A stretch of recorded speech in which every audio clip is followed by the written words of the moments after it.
السلام علیکم، آپ دیکھ رہے ہیں کے نیوز چینل۔ خبر شامل کرتے ہیں۔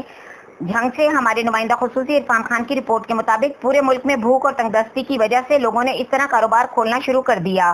عوام کی حکام بالا سے اپیل ہے، یا تو دکانیں مکمل طور پر بند کر دی جائیں یا کھول دی جائیں۔ ہمیں عورتوں کا بند شٹروں میں اس طرح شاپنگ کرنا منظور نہیں۔ بند شٹروں پر عورتوں کا دکانوں کے اندر شاپنگ اس انداز سے کرنا اچھا ہی نہیں، بہت سی برائیوں کو جنم دے سکتا ہے۔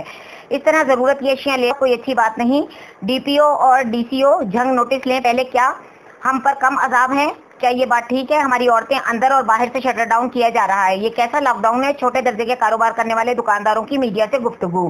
انہوں نے کہا کہ ہمیں بھی اجازت دی جائے کہ ہم بھی اپنے بچوں کے لیے روٹی روزی کما سکیں۔ لاک ڈاؤن کروڑ پتی اپنی دکانیں کھولے بنا نہیں رہ پا رہے، تو اس کورونا میں کبھی انہوں نے ہمارا سوچا کہ یہ جو سفید پوش بیچارے بے روزگار ہوئے ہیں، ان کا گزارا کیسے ہو رہا ہوگا؟ جن کا ذریعہ معاش اور کوئی نہیں ہے، ان کا کیا حال ہوگا؟ اس مشکل وقت میں ان کا گزارا نہیں ہو رہا، ہمارا کیسے ہوگا؟ جو سفید پوشی میں پس رہے ہیں اور 2 ماہ سے بغیر تنخواہ کے گھر بیٹھے ہیں، ہمارے لیے پابندیاں ہیں۔ جھنگ میں لاک ڈاؤن مذاق بن گیا۔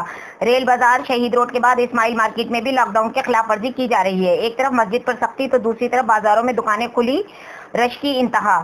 سب سے افسوسناک عمل یہ ہے کہ عورتیں جب آتی ہیں تو شٹر بند کر کے اندر داخل کیا جاتا ہے، جو انتہائی غلط قدم ہے۔ جھنگ کی شہریوں نے ڈی سی جھنگ سے ایس ایچ او سے مطالبہ کیا ہے کہ لاک ڈاؤن کے خلاف ورزی کرنے والوں کے لیے سختی سے نمٹا جائے، یا تو مسجدوں اور غریب دیہڑی اداروں سے بھی سختی ختم کیا جائے، یا پھر ان کروڑ پتی دکانداروں کے خلاف بھی ایکشن لیا جائے۔